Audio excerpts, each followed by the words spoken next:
안녕하세요. 결혼을 앞두고 있던 20대 후반의 여성입니다. 정말 결혼을 해도 아쉽지 않을 좋은 사람이라 믿었는데 제가 사람 보는 눈이 많이 부족했나 봐요. 결혼을 앞두고 헤어졌다는 사실이 실감이 나질 않지만 믿었던 만큼 속았다는 배신감이 더 크네요. 남자친구와는 대학 때 동아리 활동으로 잠깐 만났던 사이입니다. 같이 활동하던 첫 해에는 가끔 같이 밥도 먹고 연락도 주고 받았었는데 대학 2학년을 마치기 전에 남자친구가 군대에 가면서 사이가 멀어졌습니다. 남자친구와 멀어지게 된 게 비단 군대 때문만은 아닙니다. 저도 2학년을 마치게 될 때쯤에 미국으로의 유학 기회가 생겨 해외를 나가게 되었던 이유도 있었어요. 제가 미국으로 넘어가고부터는 그나마 가끔씩 안부를 주고받던 남자친구와도 자연스럽게 연락이 끊기게 되었기 때문에 그렇게 소식을 들을 길이 없게 되었어요. 원래는 어학연수만 마치고 반년 정도 후에 귀국하는 예정이었는데 기회가 닿기도 했고 아버지가 이참에 아예 공부를 새로 해보는 게 어떻겠냐고 권유도 하셨기에 아예 어학연수를 하면서 미국에 있는 대학교에 편입을 하게 되었습니다. 더 오래 머물 계획은 없었는데 그렇게 공부를 하다 보니 거기서 대학원까지 마치게 되었습니다.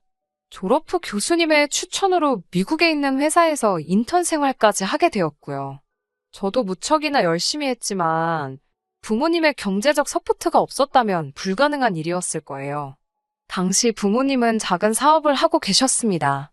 자본금 5천만 원으로 시작한 작은 사업이었는데 우연한 기회로 국책 사업을 맡게 되면서 사업이 가파르게 성장할 수 있었어요. 덕분에 저도 미국에서 지내기 시작하면서 대학원까지 마칠 수 있었던 거고요. 귀국 후에는 전공을 살려서 한국에 있는 기업에 취직을 하려던 계획이었습니다. 그런데 돌아와서 지내다 보니 저의 전공을 살리기엔 아버지의 회사만 한 곳이 따로 없겠다는 생각이 들더라고요. 아버지도 어느 정도 하고 계시던 사업을 제가 물려받기를 원하시던 눈치였고요. 하지만 제가 낙하산으로 들어가서 이미 잘하고 있는 회사에 물을 흐리고 싶지는 않았고 아버지도 제가 가장 밑바닥인 사원으로부터 시작해서 밑에서부터 착실하게 올라와서 회사 다른 사람들에게도 인정받는 게 수순이라고 생각하셨고 그 점을 강조하셨어요. 겸손이라는 미덕이 가장 중요한 것 아니겠냐며 회사에서 일을 시작할 수는 있게 하겠지만 특히 직장 동료들에게 제가 아버지의 딸이라는 점을 꼭 숨겼으면 하는 눈치셨습니다. 저 또한 아버지가 무슨 말씀을 하시는지 알았고 괜한 오해를 사고 싶지 않았으니 그렇게 하기로 했고 결국 아버지의 회사에서 일을 시작하게 되었습니다. 회사 생활을 시작한 지 2년쯤 지났을 무렵 승승장구까지는 아니지만 회사에서 어느 정도 저도 인정을 받으며 자리를 잡아가고 있던 시기였습니다. 사업이 잘 되기는 했지만 소규모 회사인지라 직원 수가 그렇게 많은 편이 아니에요. 그래서 사람이 들어오고 나가고를 모를 수가 없었습니다. 속한 부서가 다를지라도 서로 얼굴은 알고 지내는 편이고요. 하루는 신입사원을 뽑는데 인사 담당자가 저랑 같은 나이에 같은 대학교 출신이라고 저보고 혹시 아는 사람이냐고 물어왔어요.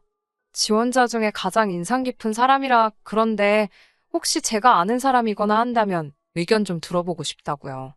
그런데 지원자의 이력서를 보고 저는 깜짝 놀라게 되었습니다. 저랑 짧은 인연을 가졌던 남자친구의 사진이 붙어 있었거든요. 예전에 연락이 끊어진 친구에 대한 반가움보다 저와 알던 사이라는 걸 알려야 하나 말아야 하나 고민부터 앞서더라고요. 저는 대학교를 다니다가 유학을 떠나서 대학 시절의 인맥은 없는 거나 마찬가지다 하고 둘러댔어요. 그런데 그러고 얼마 뒤에 남자친구가 당당히 합격해서 회사에 입사하게 되었더라고요. 남자친구도 저를 알아본 눈치였는데 제가 저도 모르게 제 입에 손을 가져다 대며 남자친구에게는 비밀로 하라는 듯 제스처를 취했습니다. 사람들이 워낙에 말을 잘 만들어내기도 하고 말도 안 되는 소문으로 고생하는 사람들을 몇몇 봐와서 그런지 저도 모르게 그런 행동을 취했던 것 같아요. 그리고 그 이후로 결국 저는 처음 한 반년 동안은 남자친구를 모르는 척 했습니다. 그런 와중 하루는 남자친구에게 연락이 왔어요. 친한 친구가 되자는 건 아니지만 그래도 동료로서 친하게 지낼 수는 있지 않겠냐고요. 사실 신입 직원인데도 불구하고 일도 잘했고 우연찮은 기회였지만 저희 아버지와 출장을 자주 다녔어요. 아버지도 남자친구의 능력을 인정하는 분위기였고 저도 한층 멋져진 남자친구 모습에 저도 호감을 느끼고 있었거든요. 아무튼 남자친구가 먼저 용기를 내서 연락을 준 점에 대해 저는 고맙기도 하고 한편으로는 미안한 마음도 들었습니다. 그 이후로는 동료로서 가끔씩 점심도 같이 먹고 영화도 같이 보다가 결국 연인 사이로 발전하게 되었습니다. 그때쯤 아버지한테도 남자친구가 사실은 제가 한국에서 대학교를 다닌 시절부터 알던 사이라고 했습니다. 아버지는 혹시 남자친구 취직에 제가 연관돼 있던 거냐는 걱정만 하시고는 아니란 사실을 알고는 안도의 한숨을 내쉬었어요. 그리고 아버지도 사람이 참 괜찮고 능력도 있는 것 같으니 한번 잘 만나보라고 응원해 주셨습니다. 솔직히 신중하고 말수도 많이 없는 남자친구가 적극적으로 저에게 다가오기 시작했을 때 사실 전 속으로 적잖이 놀랐습니다. 학교 다닐 때부터 남자친구는 매사 지나치게 조심스럽고 여러 가지 경우의 변수를 고려하는 편이라 그런 신중함이 주변 사람들을 지치게 하는 편이었거든요. 지금 돌이켜 생각해보니 사람들을 많이 사귀지 않았던 것도 그런 성격 때문이 아니었을까 싶네요. 반면에 제 성격은 한다면 한다고 아니면 아닌 거지 어정쩡한 건 딱 싫어합니다. 어떤 일에 대한 결정을 내릴 때도 그렇고요. 그래서 저희 둘을 다 아는 사람들은 저희가 어떻게 결혼까지 약속했는지 이해가 안 된다고 고개를 저을 정도였어요. 문제는 남자친구의 이런 성격이 결혼을 준비하면서 큰 걸림돌이 될 거란 생각을 제가 미처 하지 못했다는 겁니다. 정확히 말하자면 이런 성격을 갖게 된 이유가 뭔지 알려고 하지 않은 게 문제였어요. 나중에 알게 된 일이지만 남자친구가 이런 성격을 갖게 된 데에는 남자친구 부모님의 영향이 굉장히 컸던 것 같네요. 결혼 이야기가 나오면서 남자친구 부모님에게 인사를 하러 가게 되었습니다. 남자친구 차가 고장이 났다고 해서 제 차를 끌고 가게 되었어요. 내비게이션에 남자친구가 준 주소를 치고 가는데 집을 찾기가 쉽지 않았어요. 결국 같은 동네를 3바퀴나 돌았는데도 집을 찾지 못했는데 아무 말도 없는 남자친구 모습이 어이가 없더라고요. 게다가 1시 반까지 도착하기로 되어 있었는데 시간은 이미 1시 40분을 넘어간 상황이었으니 어찌나 초조하던지요. 남자친구는 자기가 어머니한테 늦는다고 미리 연락을 해놓았다며 걱정하지 말라고 했지만 처음 인사를 드리러 가는 제 입장에서는 그런 말을 듣는다고 안심이 될 리가 없었지요. 만나 뵙기도 전에 흠이 잡힌 기분이었으니까요. 저는 남자친구에게 그냥 말로 옆에서 어디로 어떻게 가라고 알려달라고 몇 번을 말했는데 남자친구가 계속 그냥 내비게이션이 가라는 대로 가라며 말을 안 하는 거예요. 결국 의도치 않게 자기 집인데 어떻게 가는지도 모르냐고 화를 냈습니다. 남자친구는 우물쭈물해하며 워낙 오랜만이라 까먹었다고 하더군요.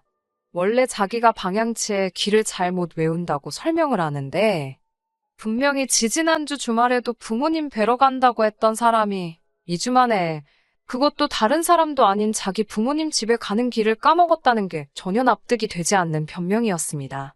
하지만 당시에는 운전 중인데다 이미 예민해질 대로 예민해진 상황에서 남자친구와 말다툼까지 벌이고 싶지는 않더라고요. 남자친구가 거짓말을 하고 있다는 건 확신하고 있었지만요. 어쩔 수 없이 일단 나중에 두고 보자 생각하고 시댁 찾기에 열을 올렸습니다. 그렇게 동네를 5바퀴도 넘게 돌다가 결국 남자친구 부모님이 집 앞으로 나와주신 덕분에 간신히 집을 찾을 수 있었습니다. 다행히 늦었음에도 불구하고 남자친구 부모님은 그렇게 화가 나신 눈치는 아니었습니다. 당신 아들에게 정신 좀 똑바로 챙기라고 하시면서 저에겐 운전하느라 고생했다 하시더군요. 남자친구 어머니께서는 식사 준비도 좀 늦어졌다며 잠깐 기다리라 하셨고 저는 거실 소파에 앉아 있었습니다. 거실에 앉아 찬찬히 집안을 둘러보는데 집이 정말 예쁘고 좋더라고요. 정말 잘 꾸며놓은 호텔이나 모델하우스처럼 보일 만큼 군더더기라곤 하나도 찾아볼 수 없는 집이었습니다. 평소에 남자친구가 워낙 평범하게 다니기도 했고 남자친구 재력에는 관심도 없었기에 솔직히 이렇게 고급스러운 집은 예상을 못했습니다. 아파트에서만 살았던 저였기에 한국에도 이런 미국식 주택이 있는 게 참 신기했어요. 어머님께 제가 2층도 구경해도 되냐고 조심스레 여쭈니 약간 당황하신 얼굴로 떨떠름하게 그러라 하시더군요. 그래서 2층에 올라가니 1층처럼 2층에도 간이 부엌이 하나 있었고 거실하고 방도 있더라고요. 이 큰 집에 남자친구 부모님만 사셔서 그런 건지 2층에는 사람의 온기가 하나도 느껴지지 않았습니다. 쎄한 기분을 뒤로하고 저는 다시 1층으로 내려가기 전에 화장실을 가려고 했어요. 그런데 화장실을 아무리 찾아도 찾을 수가 없었습니다. 부엌도 있고 거실도 있는데 화장실이 없는 게 이상해서 어머님께 2층엔 화장실이 없냐고 여쭤봤어요. 그런데 순간 어머님께서 아버님께 다시 2층엔 화장실이 없냐고 물으시더군요. 어머님 집인데 왜 그걸 아버님께 여쭤보는 건가 싶어서 순간 당황스러운데 어머님이 그런 제 생각을 읽으셨는지 사실 우리가 이사 온 지 얼마 안 돼서 잘 모른다고 말씀하셨습니다. 아무리 그래도 말이 안 된다고 생각했어요. 솔직히 자기가 사는 집에 화장실이 몇 개인지 어디 있는지를 모를 수가 있나 싶었으니까요. 식사를 마치고는 어머님의 설거지를 돕다가 주방 가위에 살짝 손을 베었습니다. 피도 많이 나질 않길래 그냥 밴드 하나 붙이면 해결될 것 같아 어머님께 혹시 구급상자는 어디 있냐고 여쭈니 아까보다 더 당황하신 표정으로 그런 게 집에 있나 모르겠네라며 허둥지둥 하시더라고요. 이 밖에도 식사 중 필요한 물건을 찾기 위해 찬장이란 찬장은 다 열어보시기도 했고 정원 관리는 어떻게 하시냐는 제 질문을 얼렁뚱땅 넘기시는 등 뭔가 찜찜한 일들이 있었어요. 식사 시간 동안 예비 시부모님이 보여주신 모습 또한 영 개운치는 못했습니다.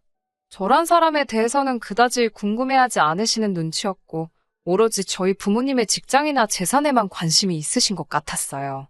저는 아버지, 어머니 두 분 다 지금은 은퇴하고 집에 계신다고? 저는 두 분 재산에 대해서는 아는 바가 없다고 말씀드렸습니다.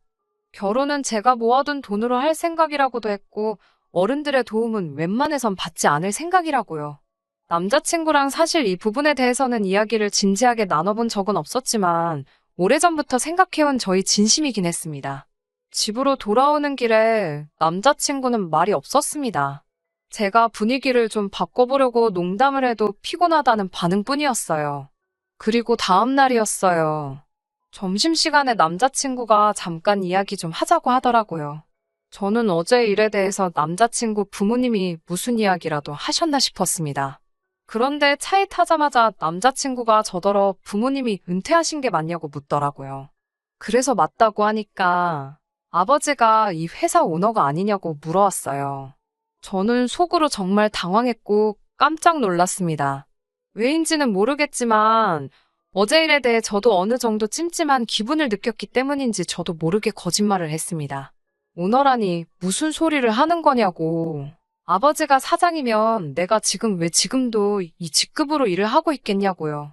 남자친구는 전에 없던 심각한 표정을 보이더니 그럼 네가 입고 걸치고 다니는 건 다 무슨 돈으로 사는 거냐고 묻더군요.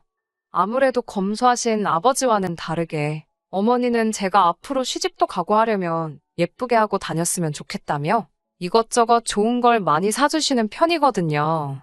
저도 멋내는 걸 좋아하기도 해서 마다할 이유도 없고 해서 어머니가 사주시는 대로 다 잘 쓰고 있었고요.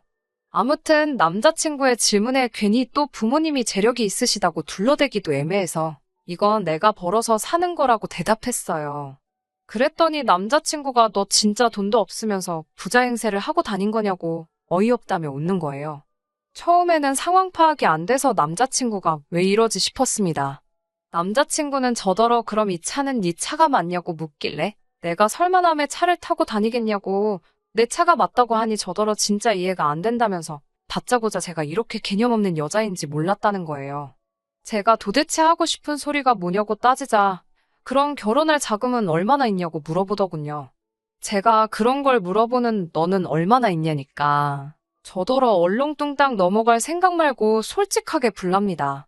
남자친구랑 만나는 동안 남자친구가 저한테 이런 화법을 한 번도 쓴 적이 없었기에 너무 당혹스러웠어요. 결국 제가 남자친구에게 당장 차에서 내리라고 했습니다. 그러자 하긴 네가 가진 게 이게 다인가 본데 간수 잘 해야지라며 제 어깨를 툭툭 치고 내리는 거예요.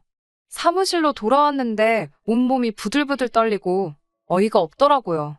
결혼 이야기가 나오고부터는 회사 사람들도 저랑 남자친구가 사귀는 걸 알고 있었기 때문에 어두워진 저의 표정에 둘이 싸웠냐고 물었지만 사실 이건 뭐 싸운 것도 아니고 쪽팔려서 뭐라고 말해야 할지도 모르겠더군요.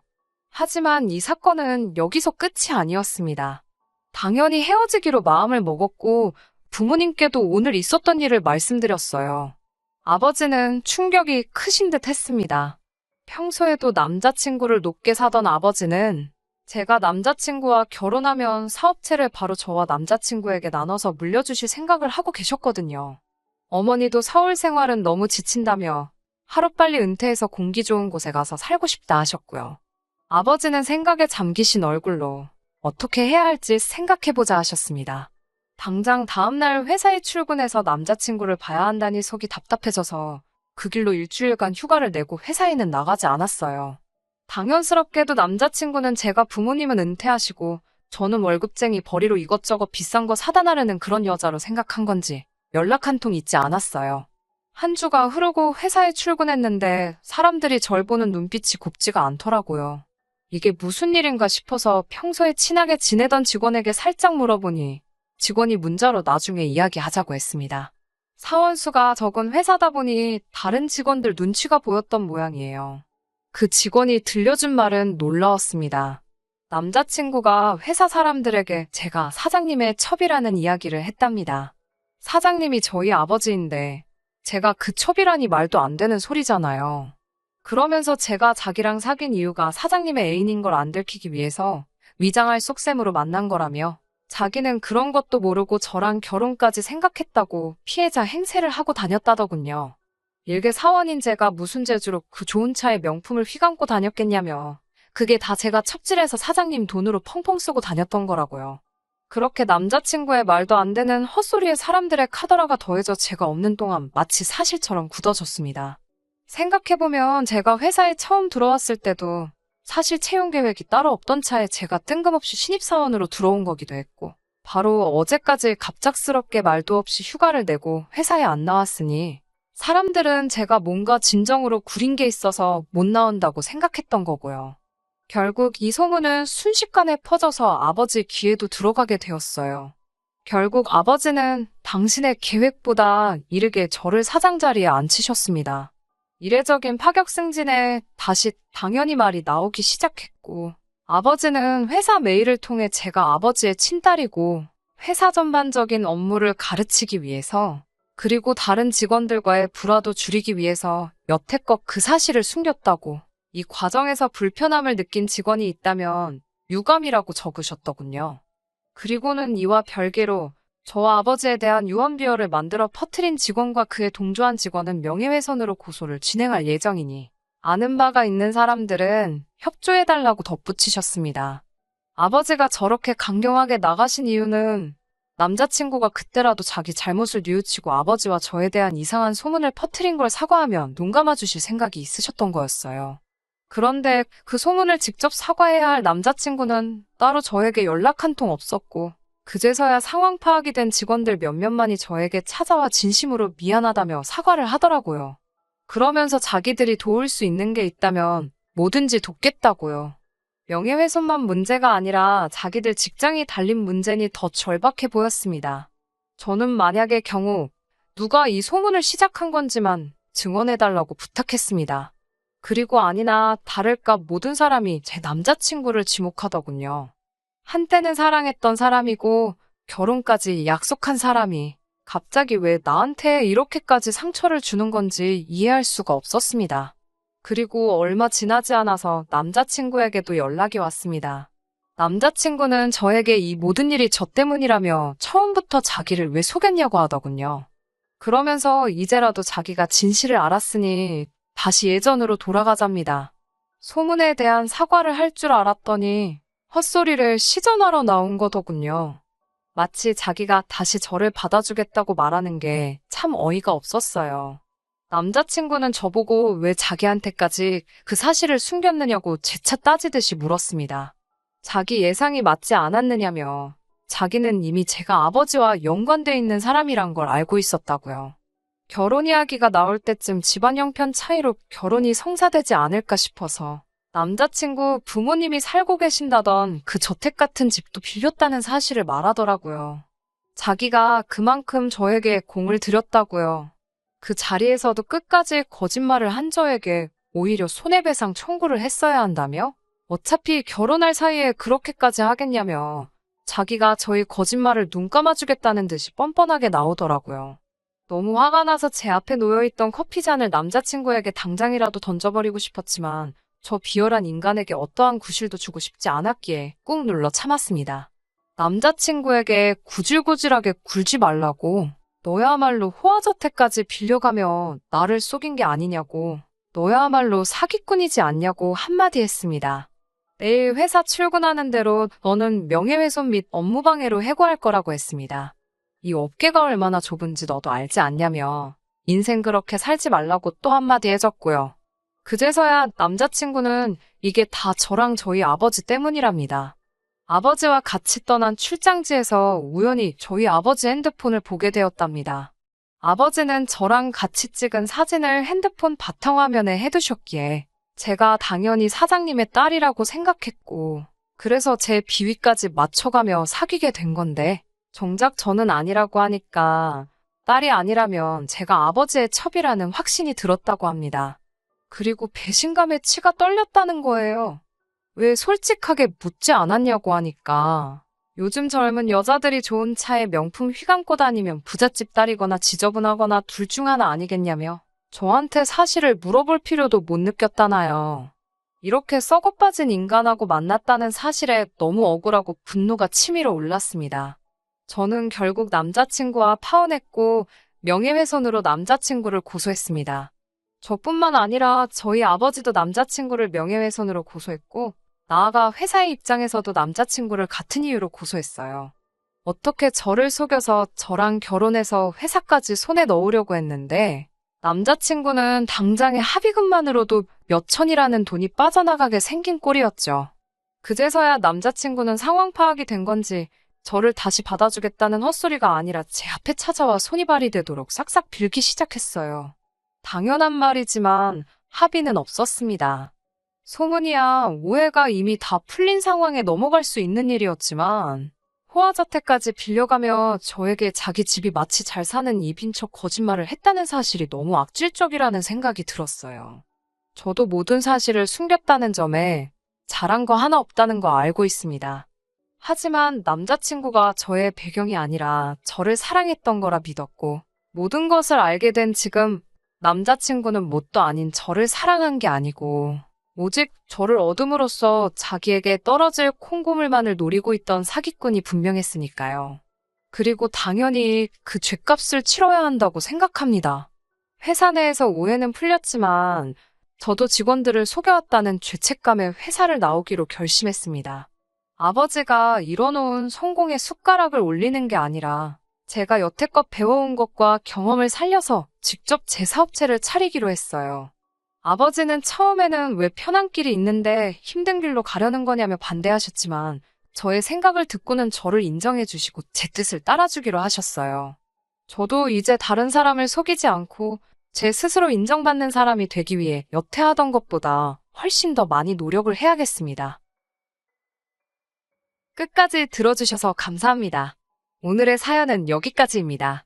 구독과 좋아요, 알람 설정 부탁드리고 더 좋은 사연으로 다시 찾아뵙겠습니다. 감사합니다.